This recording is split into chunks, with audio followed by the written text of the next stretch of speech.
My dear friend, take a breath and stay with me for a moment.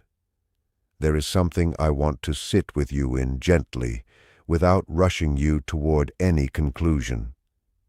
If you have been carrying questions about someone, about the silence, the distance, the strange shifts you sensed but could never quite name, I am not here to tell you what that person is thinking right now.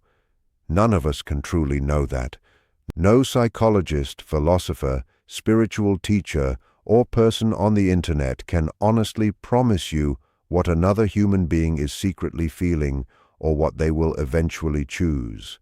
Anyone who speaks with absolute certainty about another person's inner world is stepping beyond what any human being can genuinely know. They may have experience, they may understand patterns of behavior, they may recognize common psychological dynamics. But patterns are not prophecies, and understanding human nature is not the same as possessing certainty about one specific person's heart. This can be difficult to accept because uncertainty is uncomfortable. The human mind naturally looks for firm answers when emotions are involved. When someone we love becomes distant, when a relationship ends without complete closure, or when silence stretches longer than we expected, our thoughts begin searching for certainty. We ask whether they still think about us, whether they regret their decision, whether they'll ever come back, or whether we should finally let go. In those vulnerable moments, anyone offering a confident prediction can sound incredibly convincing. But confidence and truth are not always the same thing. A person can speak with complete conviction and still be mistaken. Human beings are not equations waiting to be solved. Every individual carries a unique history, personality, emotional wounds, values, and circumstances that shape their choices in ways even they may not fully understand. People's feelings change, priorities shift, new experiences reshape old beliefs. Someone who was certain yesterday may be uncertain tomorrow.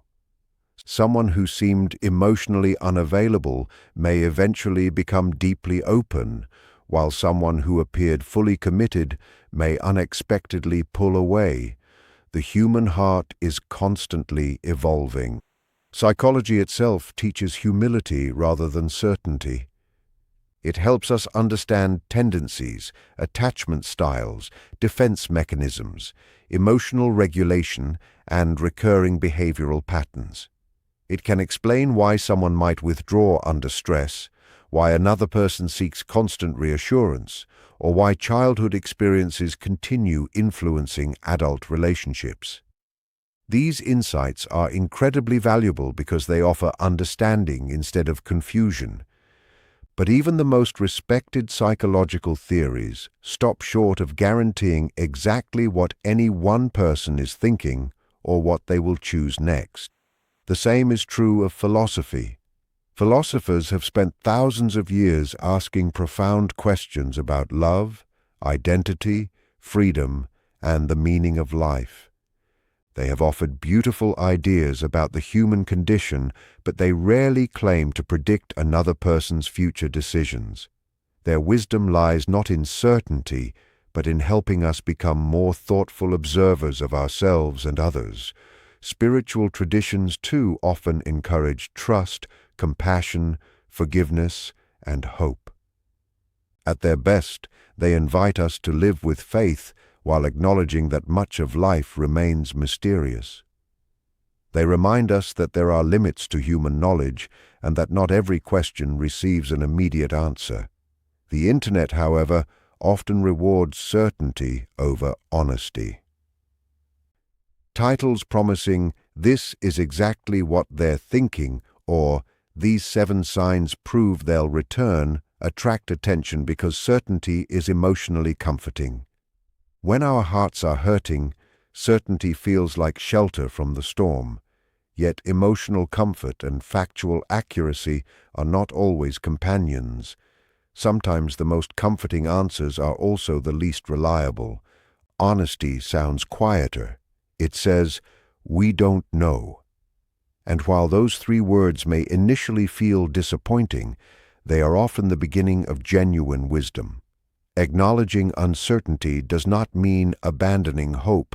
It simply means refusing to confuse possibility with certainty. It leaves room for life to unfold naturally instead of forcing reality into a story we desperately want to believe. Perhaps the other person misses you. Perhaps they don't. Perhaps they're confused themselves. Perhaps they're trying to move on. Perhaps they'll reach out someday. Perhaps they never will. Several futures remain possible at the same time, and none of us can honestly claim to know which one will become reality. That uncertainty isn't a flaw in life. It's part of what makes every relationship deeply human. If every emotion could be predicted and every decision guaranteed, love would lose much of its freedom. Genuine affection has meaning precisely because it cannot be forced or perfectly forecast.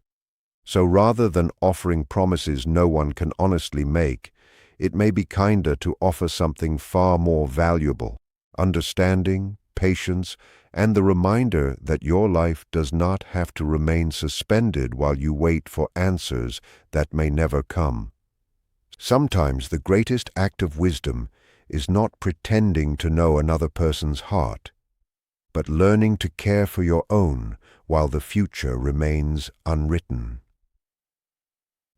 Anyone who tells you with absolute certainty that someone is destined to come back, that they definitely miss you every day, or that they are guaranteed to regret losing you, is asking you to place your trust in something that simply cannot be verified. Human beings are wonderfully complex. Every mind carries its own hidden fears, hopes, memories, defenses, and contradictions.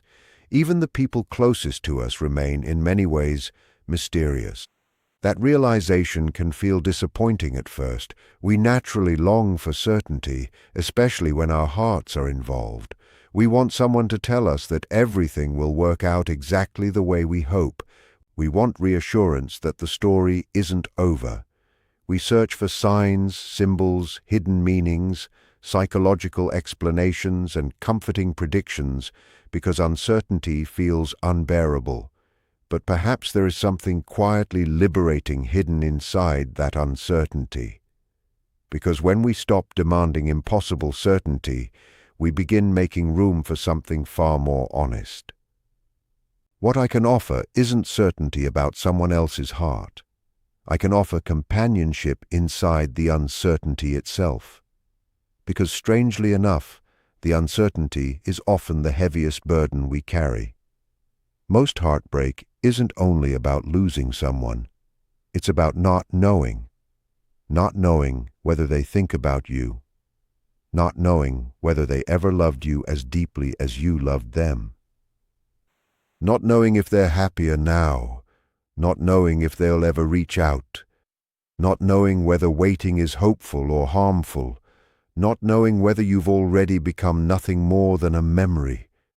The human mind struggles far more with unanswered questions than with painful answers.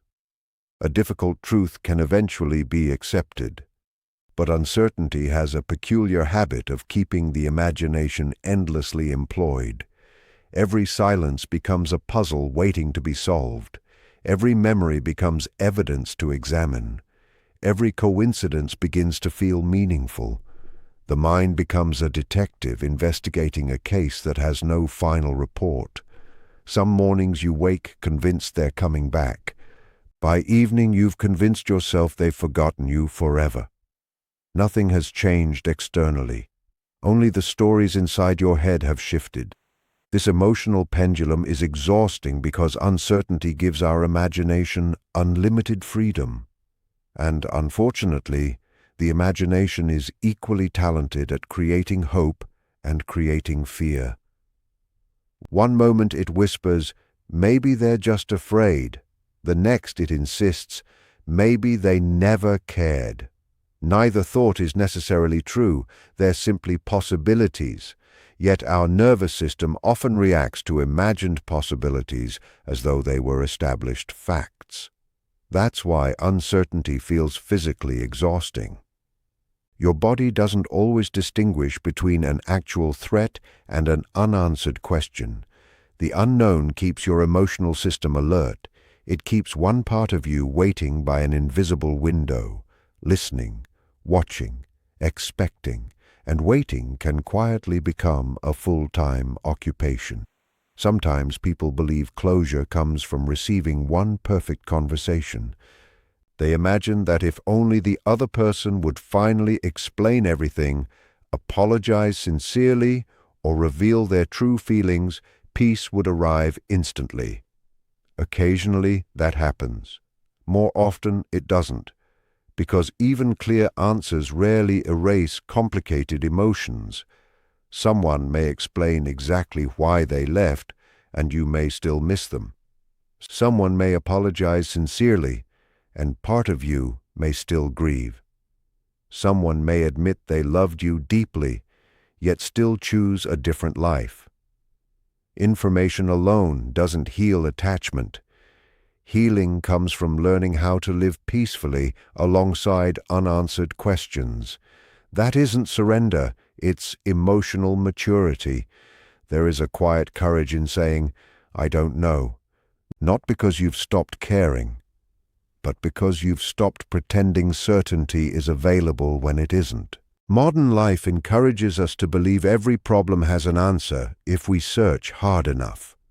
Search engines produce millions of results within seconds. Maps calculate the fastest route. Algorithms predict what we'll enjoy before we know it ourselves. We're becoming increasingly uncomfortable with mystery. Yet the human heart has never operated like a machine. Love isn't mathematics. Relationships aren't equations waiting to be solved. People don't always understand themselves, let alone explain themselves perfectly to others. Sometimes they leave because they're overwhelmed. Sometimes because they're frightened. Sometimes because they genuinely fall out of love. Sometimes because they haven't yet learned how to stay. Sometimes because circumstances become stronger than intentions. Sometimes for reasons even they couldn't fully articulate. Reality rarely fits into simple categories. This is why absolute certainty about another person's inner world remains impossible. And perhaps that's exactly as it should be, because every person deserves the privacy of their own unfolding journey. The challenge is learning not to confuse uncertainty with failure. Not knowing doesn't automatically mean something has gone wrong. It simply means you're encountering another human being rather than a predictable system. Think about how many times you've changed your own mind, how many opinions you've revised, how many emotions you've experienced within a single week, how often you've struggled to explain exactly why you felt the way you did. If your own inner world can surprise you, why would someone else's be any less mysterious? Recognizing this doesn't remove the pain, but it softens the illusion that certainty was ever available. There is another reason uncertainty hurts so deeply. It interrupts the stories we write about our future. When we're emotionally attached to someone, we begin constructing invisible chapters ahead of us. Holidays together, future conversations, shared homes, quiet mornings, growing older side by side. Our minds don't merely remember the relationship, they anticipate it. When the relationship changes unexpectedly, we don't lose only the present, we lose an imagined future. And unlike memories, imagined futures have no clear ending. They linger. They continue asking, what if? That question can echo for months or even years. What if I had said something different? What if I had been more patient? What if they realize later?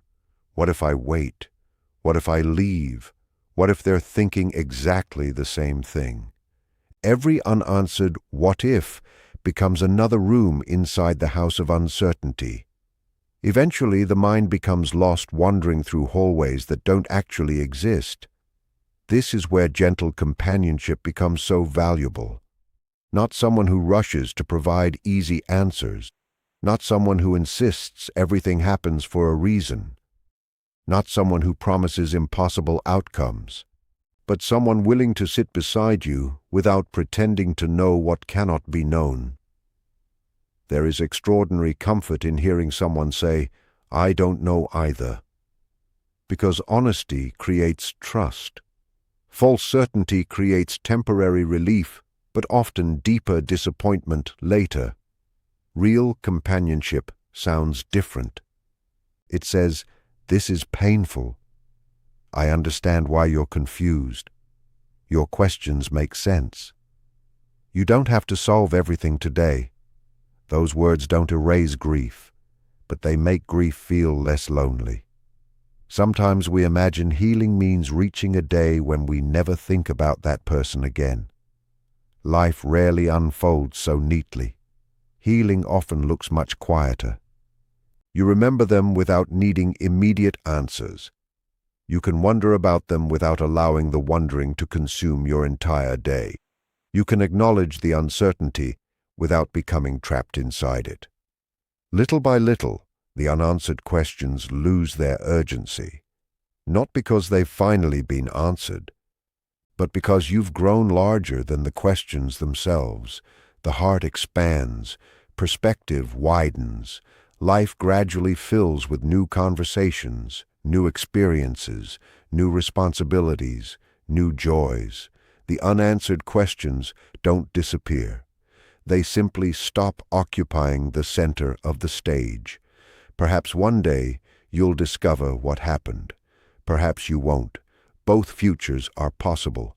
And remarkably, peace remains possible in both. This doesn't mean giving up hope. Hope itself isn't the enemy. Hope becomes painful only when it demands certainty in return. Healthy hope says, "Good things are possible." Unhealthy hope says, "Only one specific outcome will allow me to be okay." The difference changes everything, because your future well-being cannot safely depend upon another person's unknowable choices. Your life deserves a stronger foundation than that. There will come a morning when you notice you've smiled before thinking about them, an afternoon when laughter arrives without guilt, an evening when the silence no longer feels like evidence of rejection, but simply another quiet hour in an ordinary day. These moments don't announce themselves dramatically. They arrive almost unnoticed, like sunlight slowly entering a room before you realize how bright everything has become. And perhaps you'll look back and recognize that certainty wasn't actually what you needed most. You needed permission to stop carrying impossible questions alone. You needed someone to remind you that confusion doesn't mean weakness, that longing doesn't mean failure, that loving someone deeply doesn't obligate the universe to provide immediate clarity. Most importantly, you needed someone willing to remain with you inside the mystery instead of trying to escape it with promises no one can honestly make. Because there is immense dignity in facing uncertainty with open eyes. There is quiet strength in admitting, "I don't know what happens next." And there is profound peace in discovering that your life can continue unfolding beautifully even while some questions remain unanswered. So if you're listening today while your heart still waits for answers that refuse to come, remember this. You don't have to force certainty where none exists. You don't have to believe impossible promises simply because they momentarily soothe your fear. You don't have to predict another person's future to begin healing your own. The unknown may remain unknown for a while. Someone else's heart may continue to be a mystery. Their choices may unfold in ways neither of you expected. None of us can truly know that. But we can know something else. We can know that your capacity to heal does not depend on perfect certainty. We can know that peace is not reserved only for people who have every answer. We can know that courage often begins the moment we stop demanding guarantees from life and start trusting ourselves to meet whatever comes next. And if that next chapter is still hidden beyond the horizon, you do not have to walk toward it alone. Sometimes the greatest comfort isn't someone promising they know exactly where the road leads. Sometimes it's simply another quiet presence walking beside you, reminding you that even in the landscape of unanswered questions, there is still solid ground beneath your feet, and each step forward is already enough. Think about how many of us carry a name we don't say out loud anymore, a name that still catches in the chest a little when it's mentioned in passing, even years later. You know that feeling. The one where a stranger says a familiar syllable in a completely unrelated conversation, and for half a second your whole body reacts before your mind catches up. That reaction isn't weakness. It's just proof that something mattered once, and things that mattered leave an imprint whether we want them to or not. It's easy to assume that silence means indifference. Most of us were taught to read quiet as absence, as if the only proof of caring is constant contact, constant reassurance, constant noise. But silence is rarely that simple. Sometimes silence is fear wearing a mask of composure. Sometimes it's someone trying to protect their own fragile pride because pride feels safer than vulnerability, even when it leaves them cold and alone at night. Sometimes silence is just exhaustion, a person who doesn't know what to say, so they say nothing, and the nothing stretches on far longer than they ever intended. I can't tell you which of these is true for the person you're thinking of. I don't know them, and I won't pretend I do, but I can tell you that silence is rarely the flat, empty thing it appears to be from the outside. Most of the time, there's something moving underneath it. If you've ever wondered whether someone still thinks about you, here's a truer thing I can offer than any guarantee. Connection doesn't disappear on command just because two people stop talking. Whether or not the other person is currently sitting somewhere replaying old memories, the fact remains that what existed between you was real while it lasted, and real things tend to leave a mark on both people, not just one. That doesn't mean they're waiting for you. It doesn't mean a reunion is coming. It simply means you're allowed to trust that your presence in someone's life, however it ended, was not nothing. You don't need someone else's confirmation to know that your love, your effort, your patience were real and worth something. There's a particular kind of grief that comes from loving someone who never quite gave you the clarity you needed. Not a clean goodbye, not a clear, I don't feel the same, just a slow fade, an unanswered question, a friendship or relationship that seemed to end without ever officially ending. That kind of ambiguous loss is one of the hardest to heal from, because your mind doesn't have a clear story to file it under. There's no funeral for a maybe, no closure ceremony for, we just stopped talking. If that's where you are, I want you to know that your confusion makes complete sense.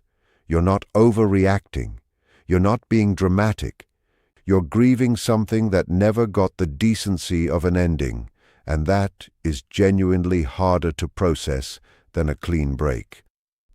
Here's something worth considering, though, and I want to be honest with you about it rather than feed you a fantasy. Even if someone out there is thinking about you right now, even if they are quietly wrestling with regret or fear or the weight of things unsaid, that thinking doesn't automatically translate into action. A lot of people carry unspoken feelings for years without ever doing anything about them. Missing someone and being brave enough to reach out to them are two completely different things, and the gap between those two things is where a lot of hearts get stuck. If you are waiting for someone to close that gap for you, you might be waiting a very long time, possibly longer than is fair to ask of yourself. That's not meant to discourage you. It's meant to protect you from pouring your whole life into a pause that might never become a sentence. So what do you do with all of this? The longing, the unanswered questions, the part of you that still checks a screen, sometimes hoping for a name you haven't seen in a while. You don't have to shut it off like a switch. Feelings don't really work that way, no matter how much we wish they did. But you can choose not to build your present around a possibility you can't control. You can let yourself miss someone without organizing your entire life around the hope that they'll eventually show up and explain everything. You can hold two truths at once, that what you had was real, and that you are still allowed to move forward even if it was never resolved the way you wanted it to be. If there is outside noise complicating things, other people's opinions, other people's warnings, other people's fears projected onto your situation, it might help to remember that no one outside a connection ever really understands the full shape of it. People on the outside see fragments. They see a single fight, a single silence, a single moment out of context, and they build a whole verdict out of that fragment. You are the only one who actually lived the entire history, the small kindnesses, the private jokes, the moments no one else witnessed. That doesn't mean outside perspectives are worthless. Sometimes they see blind spots we can't see ourselves. But it does mean you don't have to hand over the final say to someone who only saw a slice of the story. If you find yourself hoping that someone will eventually reach out to you, know this: hope is not naive. Hope is not the same thing as denial. You can hope for something without demanding that your peace depend on it arriving. The healthiest version of hope is the kind that coexists with your own life continuing to move forward. You still build your days, still nurture your other relationships, still take care of yourself, all while leaving a small, quiet space open for the possibility that things could shift someday. That's very different from putting your whole life on hold, refreshing a message thread, waiting by a metaphorical door that may never open. And if it never opens, if this really is one of those stories that doesn't get a second chapter, that doesn't mean you were unlovable or forgettable or too much to handle. Sometimes two people meet at the wrong time, or grow at different speeds, or carry wounds that make it impossible for them to show up the way the other person needed. That's not a verdict on your worth. It's simply a mismatch in timing or readiness, and mismatches like that happen to wonderful people all the time. Somewhere ahead of you, there is very likely a version of connection that doesn't require you to sit in uncertainty, wondering what silence means. A connection where the other person's actions match their words, where you don't have to interpret distance like a code you're desperate to crack. For now, though, be gentle with yourself in the waiting, however long it lasts. Let yourself feel whatever comes up without judging it too harshly. Missing someone doesn't make you weak. Wondering about them doesn't make you obsessive. It just makes you human, someone who loved and is still in the process of figuring out what to do with love that doesn't currently have anywhere to go. Give that process time. You don't have to have it all resolved today, and you certainly don't need to know exactly what's happening in someone else's mind in order to keep living a full, meaningful life of your own. You are allowed to want answers and still choose peace over chasing them. You are allowed to hope for closure and still build a life that doesn't hinge on receiving it. And whatever eventually happens, whether that name resurfaces in your life again or simply becomes a quiet, tender memory you carry with grace, you will be okay, because you were never defined by whether someone else finally found the courage to say what they felt. You were always whole before them, and you'll continue building that wholeness after one ordinary, steady day at a time.